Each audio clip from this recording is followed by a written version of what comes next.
dan lebih berat saksi nikah ketimbang wali nikah. Jadi karenanya dalam bidang untuk berusaha keturunan ke depan harus menjaga pertama wali, yang kedua saksi benar-benar yang diakui sah dalam agama. Kalau nikah sudah beres. Itu pantangan-pantangan dalam pergaulan nikah.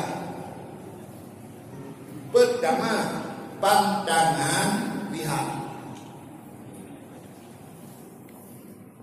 Ya, bibi kata lepas sangan bibi adik lo.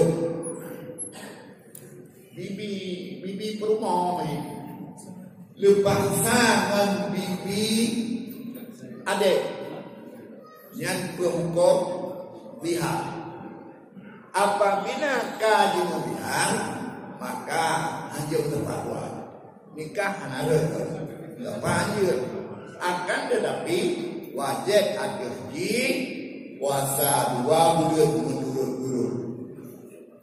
Zihar menyerupakan oleh suami akan istrinya dengan mahram, baik mahram itu ibunya sendiri atau mahram itu adik, kakak dan sebagainya. Yang pihak harus dipahami. Yang kedua,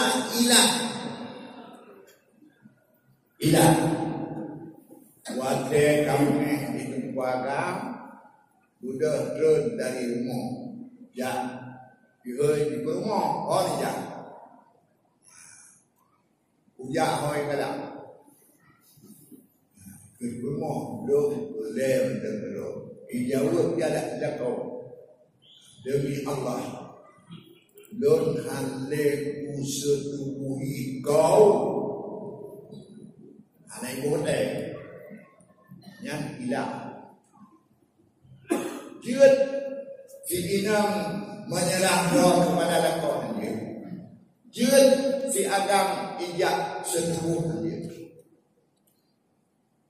karena tumpah maka aku sabar di hakim penmulian dia en masa penmulian yang boh kaparan dia boh kaparan itu kena tumpah ini setubuh mana yang boh kaparan lalu yang namanya ilah.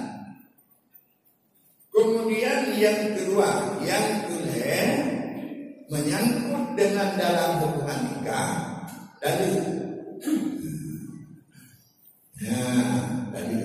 nyon letak roh kedeh perlu kedeh berikan dari sino waduk semawin sekitar masalah.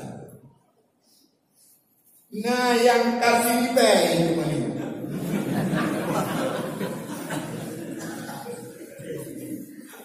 Hari ini yang dalil bentuk tubuh dalam agama ini menyangkali sah ujung dalil dua jun dalil lain. Kemudian bak masalah rujuknya salah. Ikun dianggap kalau rujuk lembak kata, artinya kalau wolong kata salah. Pekan menaikkan karena nampok dan pekan menaikkan karena gubernur lewat nampok. Sebenarnya uwa inang lam nikah karena dengan dam nikah yang inang karena di bawah nikah agama dalam pemeliharaan nikah. Ketika agama didalur maka inang kait kebit wadai kadi di walau maka makna nuh uwa inang dalam nikah. Baikun lon uwa ganda dalam nikah tu. Yang mana itu? Atau dia dipakai lapai kinaya. Harum antara kita dua, ulonya kahalulah. Yang kinaya itu. Tapi menyolong kalau walau kata, yang menyohanai kata uwa inang dalam nikah, lanjut. Karena lapai kinaya berhajat kepadanya. Tapi nyokah.